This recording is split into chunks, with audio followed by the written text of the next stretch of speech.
Shalom, jemaat yang dikasihi dan mengasihi Kristus. Kita bersyukur jika Tuhan beranugerah menggerakkan hati kita dan memberi kita kembali kesempatan untuk mengikuti Persekutuan Doa Pembinaan Elion Bible Study secara online. Masa pandemi tidak menghalangi semangat dan hasrat kita terus untuk bertumbuh dalam firman dan penyembahan serta doa kita kepada Tuhan.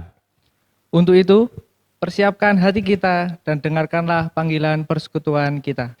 Karena itu, sebagai orang-orang pilihan Allah yang dikuduskan dan dikasihinya, kenakanlah belas kasihan, kemurahan, kerendahan hati, kelemah lembutan, dan kesabaran. Bapa di surga, sumber kebaikan dan penuh kemurahan, Ia mengasihi dan memelihara hidup kita.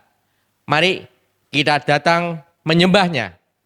Nyanyikan pujian berkat kemurahan-Mu.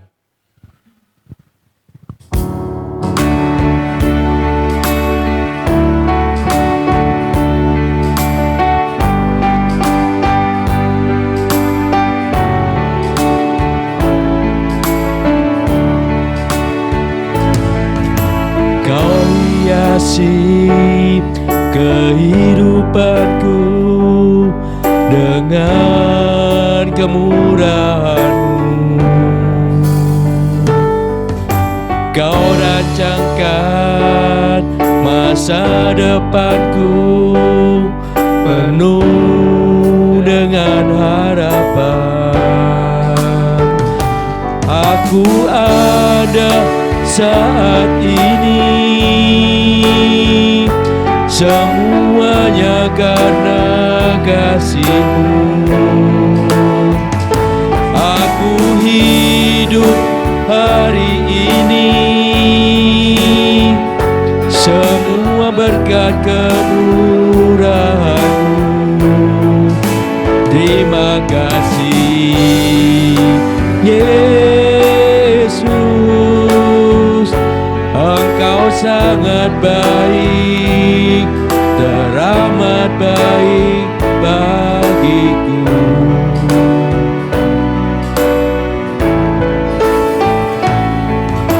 Kau hiasi kehidupanku dengan kemurahan-Mu. Kau rancangkan masa depanku penuh dengan harapan. Aku ada saat ini, semuanya karena kasih-Mu. Aku hidup hari ini, semua berkat kemurahan-Mu. Terima kasih Yesus, Engkau sangat baik, teramat baik bagi aku. Ada saat ini, semuanya karena kasih-Mu. Aku hidup hari ini, semua berkat kemurahan-Mu. Terima kasih Yesus, Engkau sangat baik, teramat baik bagiku.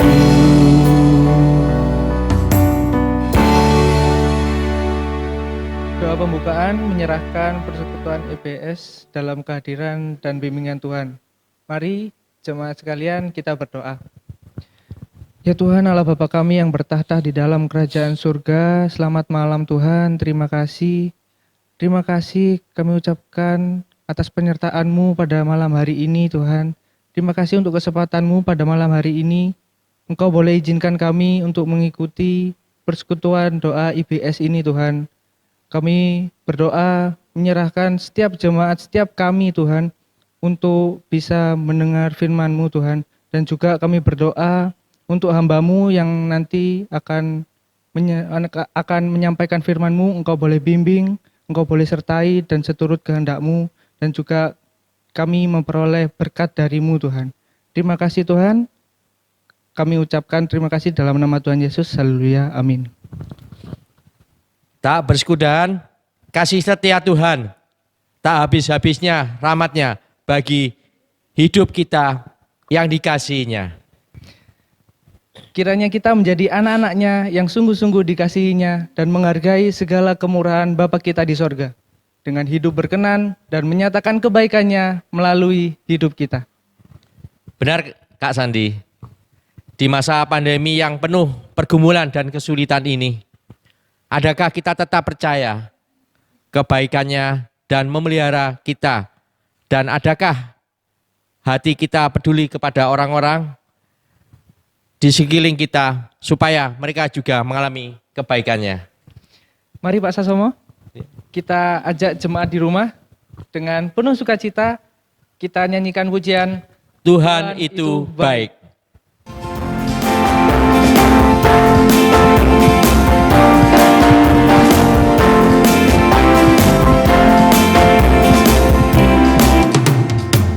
Tiada persetujuan, kasih setiamu Tuhan, selalu beri rahmat-Mu bagiku. Hari demi hari, tetap kulihat kasih-Mu, tak pernah berakhir di hidupku. Tuhan Yesus baik, sungguh amat baik, untuk selama-lamanya. Tuhan Yesus baik, Yesus baik, sungguh amat baik, untuk selama-lamanya. Tuhan Yesus baik, selama-lamanya, sampai selama-lamanya. Tuhan itu baik.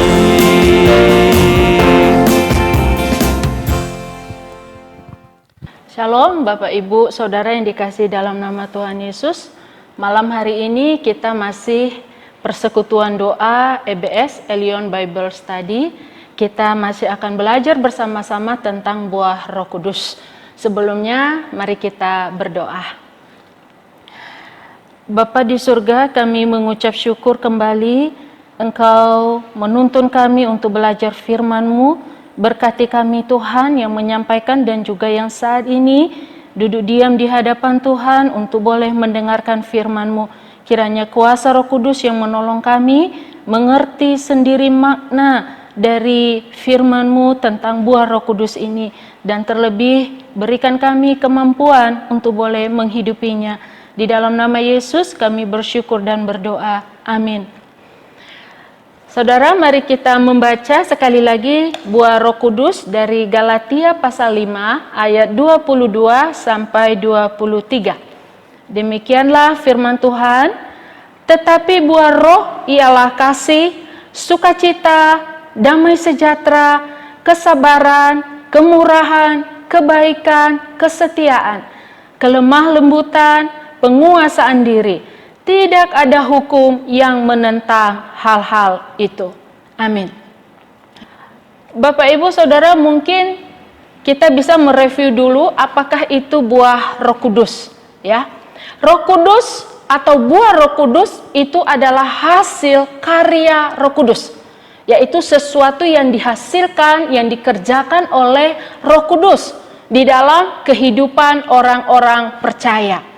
Kapankah kita sebagai orang percaya menerima Roh Kudus?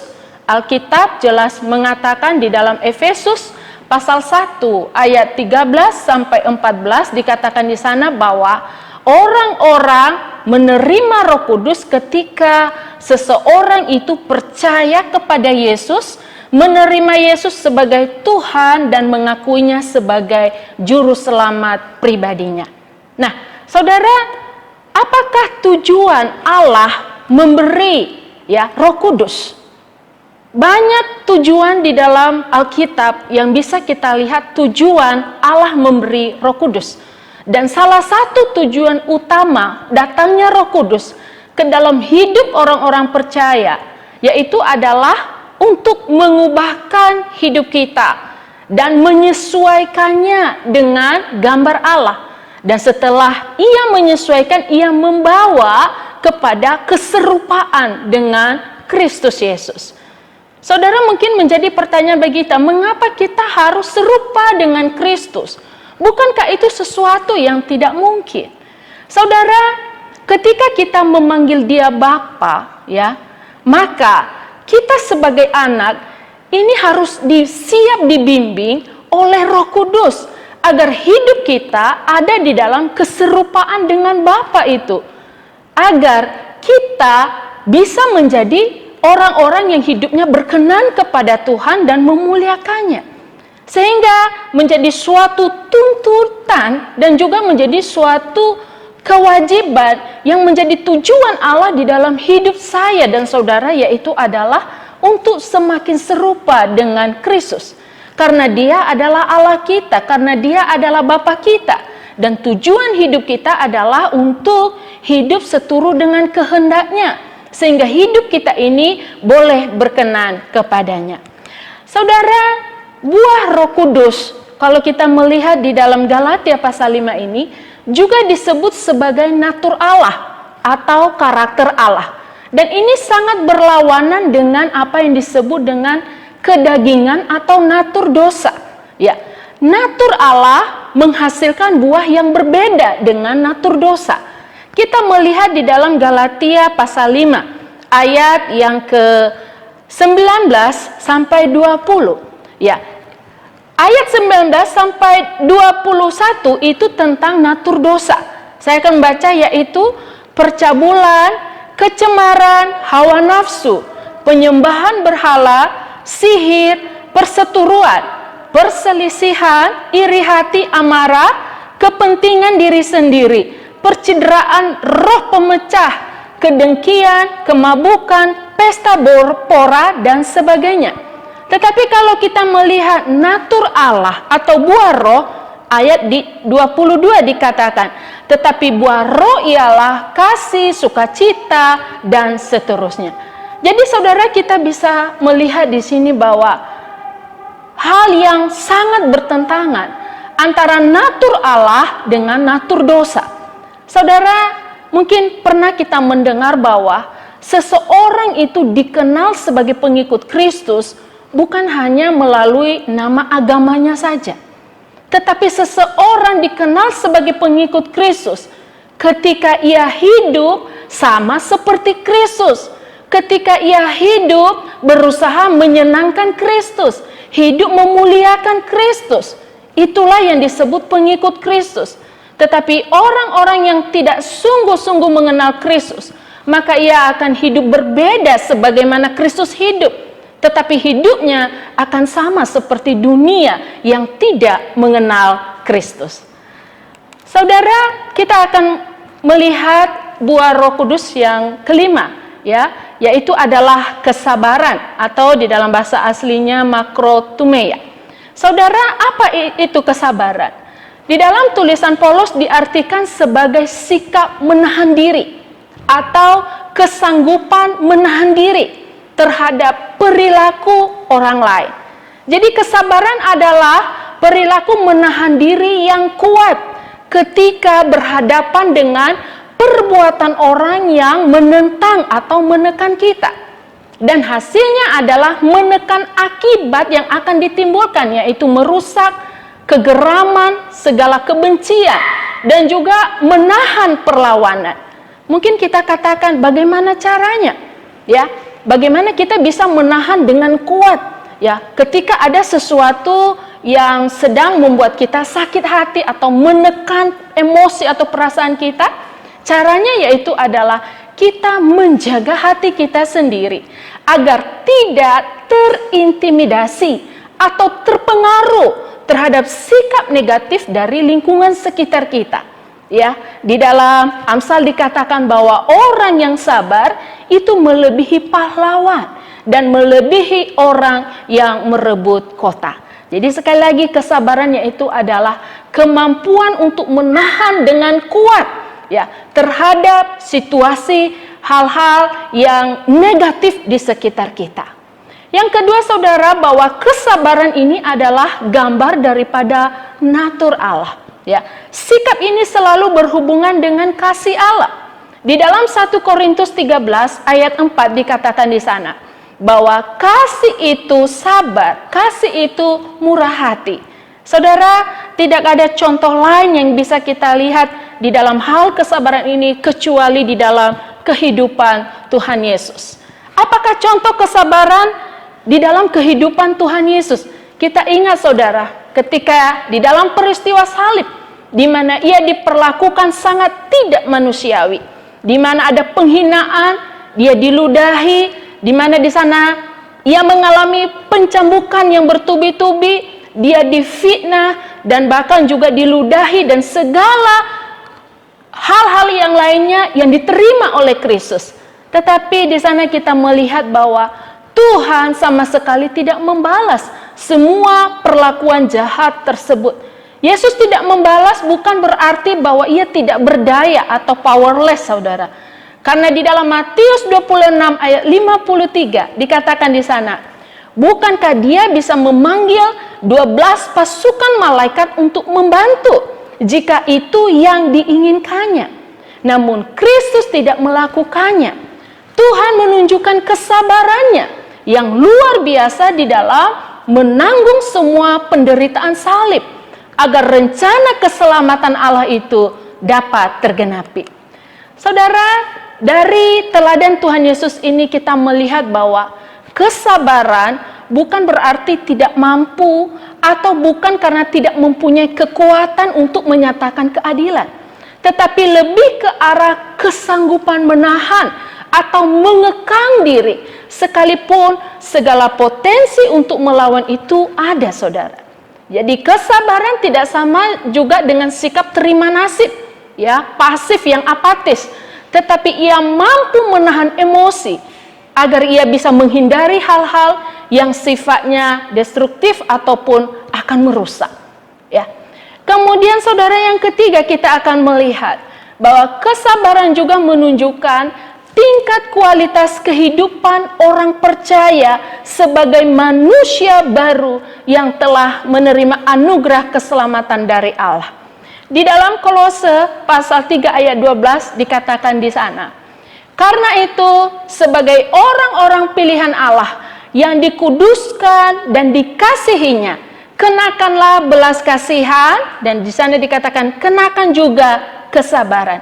Jadi saudara, kita melihat bahwa ciri orang-orang pilihan Allah, ciri orang-orang yang percaya kepada Allah, ciri orang-orang yang dikasihi oleh Allah adalah kesabaran. Saudara yang dikasihi dalam nama Tuhan, mungkin kita mengatakan bagaimana juga ciri orang yang di luar Allah, ciri orang-orang yang tidak memiliki natur Allah. Bagaimanakah dia merespon ketika lingkungan di sekitarnya menekan ataupun menyakitinya? Nah, kita akan juga melihat Alkitab mengatakan di sana bahwa orang-orang yang belum dilahirbarukan oleh Roh Kudus, maka respon alami yang secara otomatis timbul ketika sesuatu itu menentang ataupun menekan dan menyakitinya, saudara, yaitu adalah pembalasan ataupun balas dendam. Tetapi saudara, kita belajar dari Tuhan Yesus.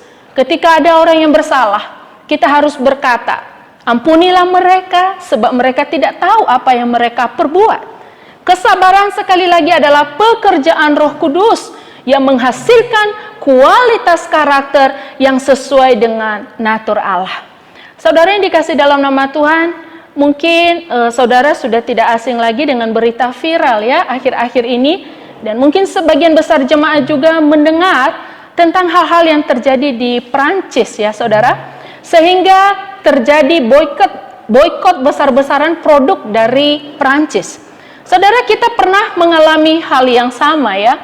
Bukan sesuatu yang baru lagi ketika terkadang ada orang yang mengejek atau menghina ataupun memfitnah Tuhan yang kita sembah. Tetapi di sana saudara, firman Tuhan selalu berbicara kepada kita untuk belajar mengampuni, mengasihi, dan mengejar damai sejahtera. Bukan karena kita tidak bisa melawan, tetapi karena kita percaya Tuhan mempunyai cara sendiri untuk menjadi hakim bagi semua orang. Saudara yang dikasihi Tuhan, inilah perintah Allah yang selalu kita pegang, agar kita bisa bersabar di dalam situasi-situasi yang menekan dan juga menyakiti kita. Saudara, kesabaran yang keempat, saudara, kesabaran juga dilatih melalui interaksi komunal. Artinya bahwa kesabaran itu suatu proses yang harus mengalami pelatihan terus-menerus, ya, dan yang akan terbukti dan teruji melalui relasi kita secara komunal atau bersama-sama, ya. Jadi pelatihan kesabaran itu tidak bisa kalau kita hidup sendiri atau menyendiri. Tetapi kesabaran itu akan dilatih oleh Allah, malah ketika kita hidup bersama-sama dengan orang lain. Jadi saudara, anggaplah saudara sedang dilatih di dalam proses kesabaran ketika Anda atau saya bermasalah dengan orang lain. Ya. Orang percaya dilatih menumbuhkan kesabaran justru sekali lagi ketika berinteraksi dengan sesamanya. Mungkin di dalam kehidupan sebuah keluarga, kehidupan di dalam gereja, ataupun kehidupan di dalam masyarakat. Dan kita tetap bisa mengucap syukur ya ketika ada orang-orang yang bermasalah dengan kita, saudara. Karena mungkin itu cara Tuhan menjadikan kita sebagai orang-orang yang serupa dengan Dia. Tetapi sekali lagi keputusan kita, apakah kita memiliki kerendahan hati, mampu menahan dan mengendalikan emosi, ataukah kita membalas?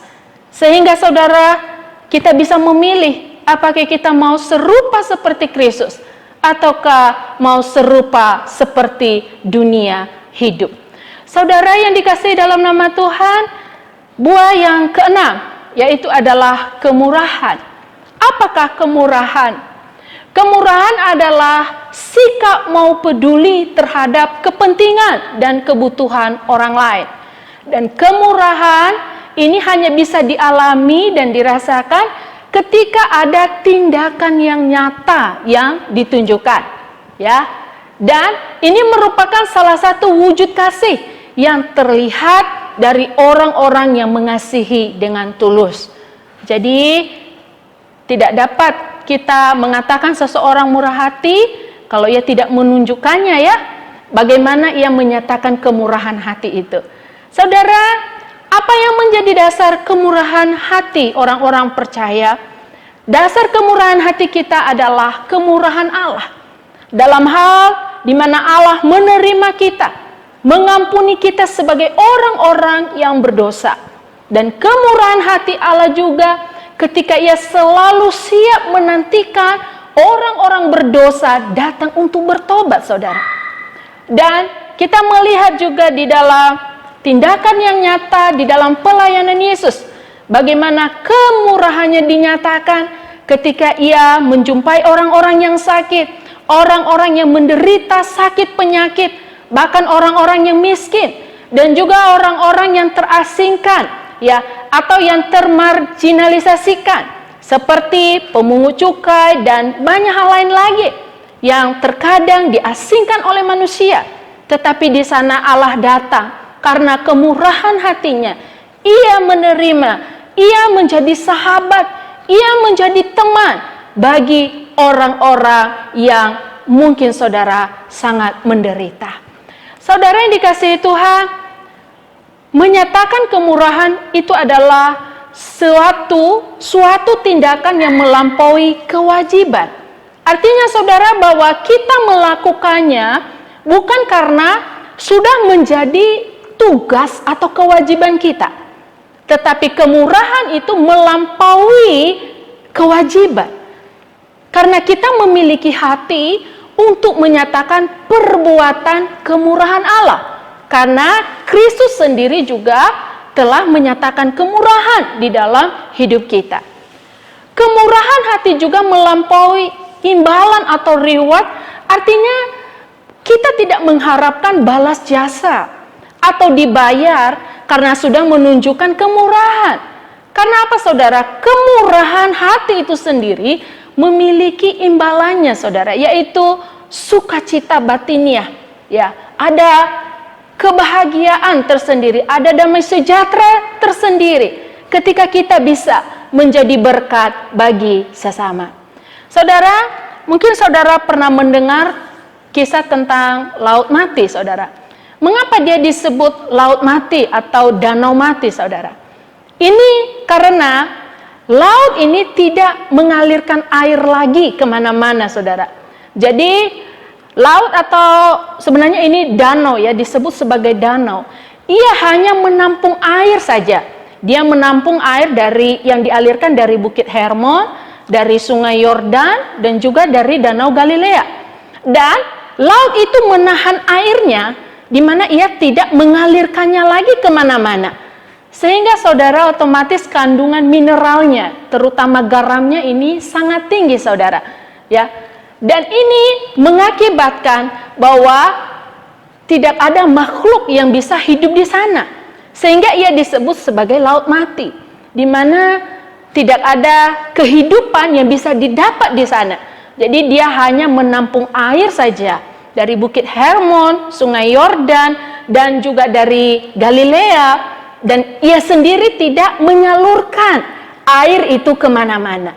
Saudara, Amsal 3 ayat 27-28 mengatakan bagi kita, janganlah menahan kebaikan daripada orang-orang yang berhak menerimanya, padahal engkau mampu melakukannya. Janganlah engkau berkata kepada sesamamu, pergilah dan kembalilah, besok akan kuberi, sedangkan yang diminta ada padamu. Jadi saudara, kemurahan hati untuk memperhatikan orang lain akan mendatangkan makna hidup yang sesungguhnya. Jadi mari kita memiliki kemurahan hati sebagaimana kemurahan hati Allah yang kita terima sampai saat ini. Buah yang berikut yaitu adalah kebaikan. Ya, kebaikan adalah pribadi yang sama dalam segala situasi. Ya, kebaikan menunjukkan integritas atau kualitas karakter orang Kristen, di mana ia selalu menjadi pribadi yang sama. Ya. Jadi tidak pura-pura atau berubah-ubah. Kehidupannya akan selalu memancarkan kebaikan dan juga kebenaran yang bisa dilihat dan dirasakan oleh orang lain. Ia juga disamakan dengan orang yang suci hatinya. Ya, jadi sekali lagi kebaikan adalah pribadi yang selalu sama, ya, menyatakan kebaikan dan juga hidupnya di dalam kebenaran. Ya, bukan berarti dia baik tetapi tidak benar. Kebaikannya itu adalah ia adalah pribadi yang baik dan juga dia adalah pribadi yang benar ketika melakukan tindakan kebaikan. Ya, di dalam surat Efesus 5 ayat 9, kebaikan dikaitkan dengan kebenaran, ya. Sekali lagi, kebaikan dikaitkan dengan kebenaran. Ini mengindikasikan bahwa orang yang baik adalah orang yang benar. Ya, yang intinya yaitu orang yang berkarakter baik sebagai buah roh akan bertindak dan berperilaku benar, baik di hadapan sesamanya dan terlebih lagi di hadapan Tuhan. Ya, ia disebut berbuat baik, menjadi orang baik, yaitu adalah orang yang sama, baik di hadapan sesamanya dan juga terlebih di hadapan Tuhan. Saudara, orang yang beriman juga digambarkan sebagai orang yang penuh dengan kebaikan. Tuhan Yesus menekankan pentingnya perbuatan baik sebagai bukti identitas kita sebagai orang percaya yang disebut sebagai terang. Di dalam Matius 5 ayat 16 dikatakan, demikianlah hendaknya terangmu bercahaya di depan orang, supaya mereka melihat perbuatanmu yang baik dan memuliakan Bapamu yang di surga. Karena buah kebaikan ini tidak pernah terpisah dari ekspresi konkretnya saudara, yaitu menghasilkan tindakan-tindakan yang nyata. Jadi tidak hanya saja melalui verbal, ya, melalui kata-kata, tetapi juga di dalam tindakan yang nyata. Galatia 6 ayat 9 sampai 10, firman Tuhan menyatakan bagi kita, janganlah kita jemu-jemu berbuat baik. Karena itu, selama masih ada kesempatan bagi kita, marilah kita berbuat baik kepada semua orang, tetapi terutama kepada kawan-kawan kita seiman. Yang keempat, saudara, di dalam melakukan kebaikan ini, kita harus mengingat bahwa kebaikan bukan bertujuan agar kita diselamatkan, tetapi karena kita telah diselamatkan, maka kita berbuat kebaikan. Ini adalah satu prinsip yang harus dipegang teguh di dalam hal melakukan perbuatan baik, saudara. Bahwa perbuatan baik sama sekali bukan landasan bagi keselamatan kita, melainkan buah atau bukti dari kehidupan kita yang sudah diselamatkan hanya oleh karena anugerah Tuhan. Ya, keselamatan kita sekali lagi bukan karena perbuatan baik, tetapi kita diselamatkan untuk berbuat baik.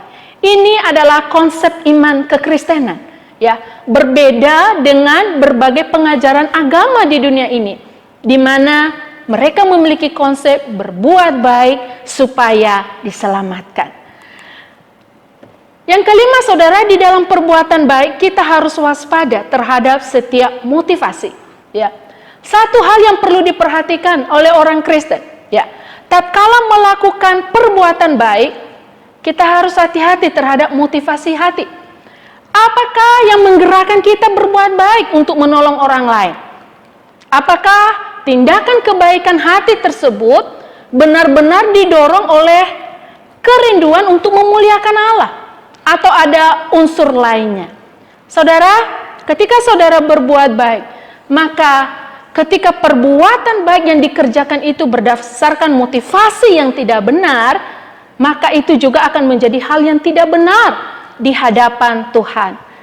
Sekali lagi, ketika saudara melakukan sesuatu perbuatan baik dengan motivasi yang tidak benar, maka apa yang saudara atau yang saya lakukan itu juga menjadi tidak benar di hadapan Allah.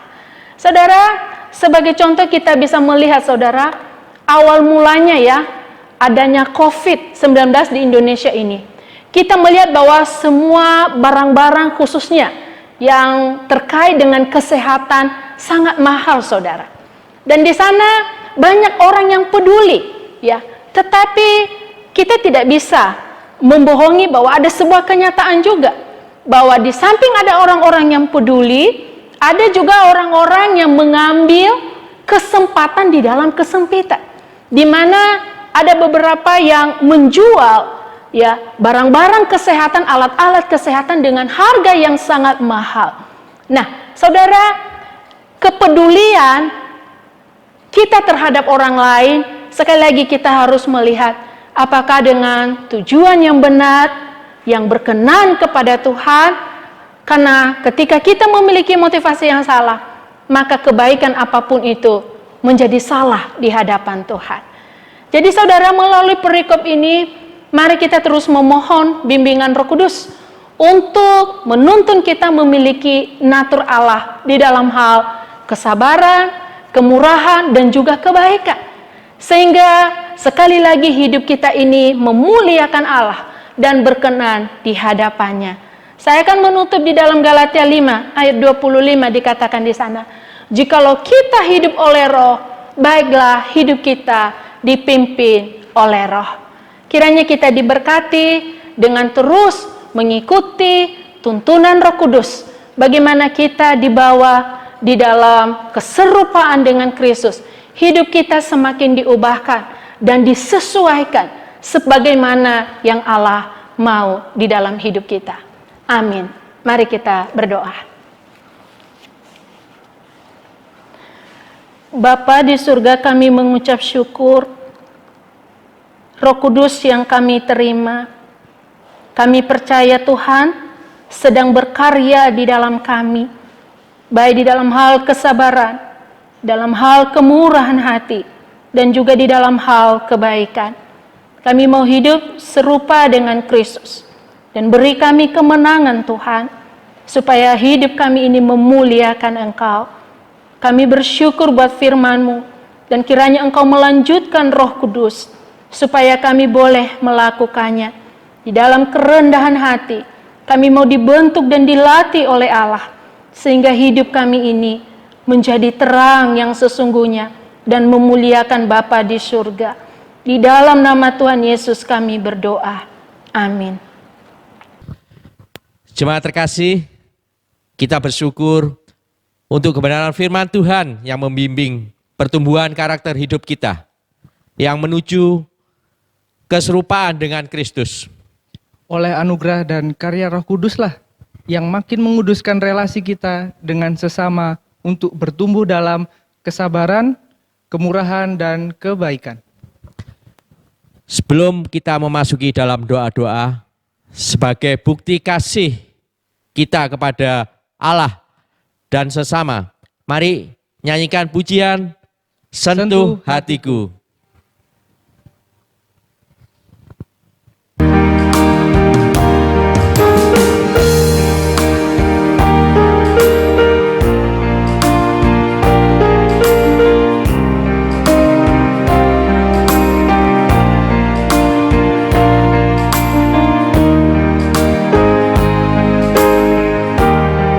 Betapa ku mencintai segala yang telah terjadi.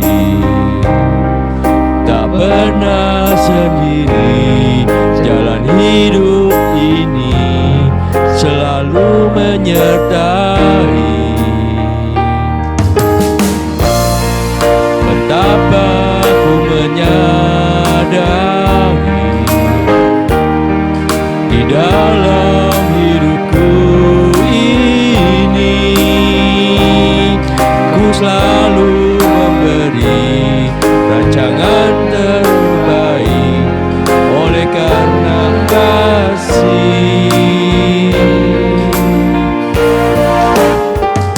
Bapa, sentuh hatiku, ubah hidupku menjadi yang baru, bagai emas murni. Kau membentuk bejana hatiku. Bapa, ajarku mengerti sebuah kasih yang selalu memberi, bagai air mengalir yang tiada pernah berhenti. Bapa, sentuh hatiku, ubah hidupku menjadi yang baru, bagai emas yang murni. Kau membentuk bejana hatiku. Bapa, ajarku mengerti sebuah kasih yang selalu memberi, bagai air mengalir yang tiada pernah berhenti, bagai air mengalir yang tiada pernah berhenti.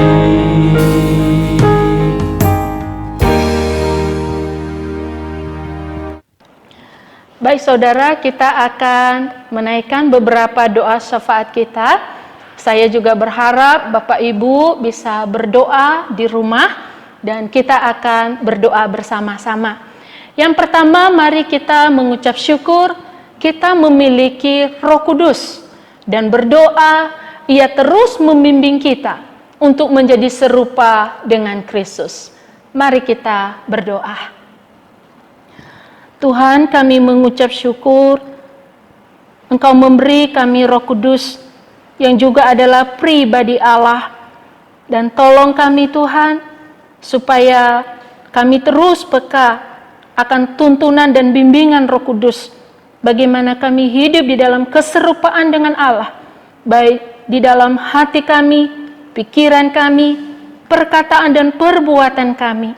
Kami tidak mau serupa dengan dunia, tetapi kami mau terus dibentuk bagaimana hidup memuliakan Allah.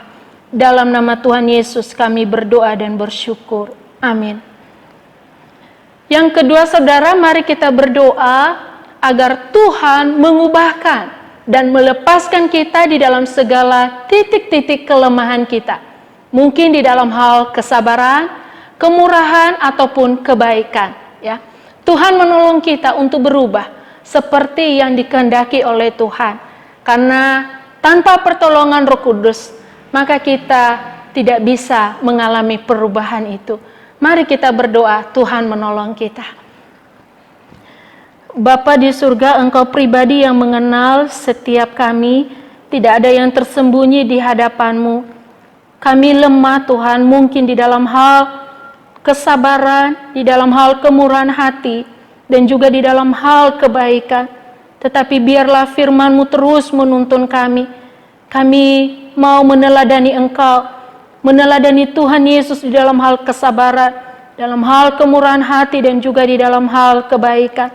Tolong kami Tuhan, karena kami tidak bisa mengubah diri kami sendiri tanpa Roh Kudus yang berkuasa atas kami. Dan kiranya Tuhan membentuk kami, dibawa terus di dalam pengudusan kepada Tuhan. Di dalam nama Yesus kami berdoa dan mengucap syukur. Amin. Yang ketiga, saudara, kita berdoa agar karakter Allah di dalam hal kesabaran, kemurahan hati, dan kebaikan boleh memenuhi setiap jemaatnya, sehingga kita menjadi gereja yang bertumbuh dan hidup berkenan kepada Tuhan. Mari saya mempersilakan Bapak Ibu untuk boleh berdoa, atau bisa juga menyebut nama seseorang di dalam doa Bapak Ibu. Ketika saudara melihat dan rindu orang ini diubahkan oleh Tuhan, mungkin itu di dalam jemaat, mungkin itu hamba Tuhan, atau mungkin itu pengurus. Kita berdoa, Tuhan yang memberi pertolongan. Mari kita berdoa. Bapa di surga, kami menyerahkan jemaat-Mu GKA Leon Puri ini. Kami terus rindu menjadi jemaat yang semakin diperbaharui oleh Tuhan. Kami mau menjadi gereja yang bertumbuh, gereja yang memuliakan Engkau, gereja yang berkenan di hadapan Tuhan. Kami mau Tuhan hadir di tengah-tengah gereja-Mu, dan itu berdampak Tuhan kepada semua kami jemaat-Mu sebagai anggota tubuh Kristus.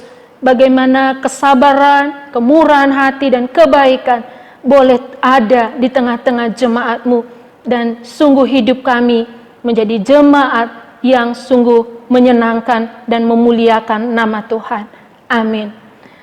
Yang terakhir, saudara, saya mempersilakan Bapak Ibu Saudara, jikalau ada pergumulan yang sedang dihadapi oleh Bapak Ibu dan atau tiap jemaat saat ini, mungkin di dalam hal kesehatan, dalam hal pekerjaan ataupun keluarga, kiranya membawanya kepada Tuhan di dalam doa, dan kita harus percaya bahwa ada kuasa di dalam Tuhan untuk memberi pertolongan dalam setiap pergumulan kita semua. Mari kita berdoa.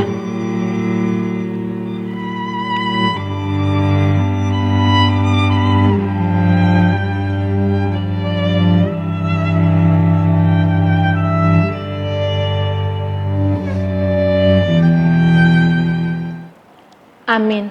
Terpujilah Tuhan yang memampukan kita mengikuti dengan setia semua rangkaian persekutuan doa pembinaan IBS kita sampai usai. Kiranya segala berkat rohani yang telah kita terima melalui EBS ini makin terus membawa kita makin berakar, bertumbuh, dan berbuah di dalam Kristus.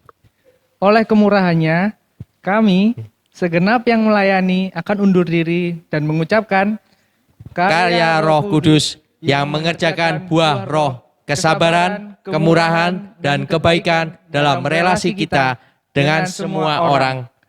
Amin.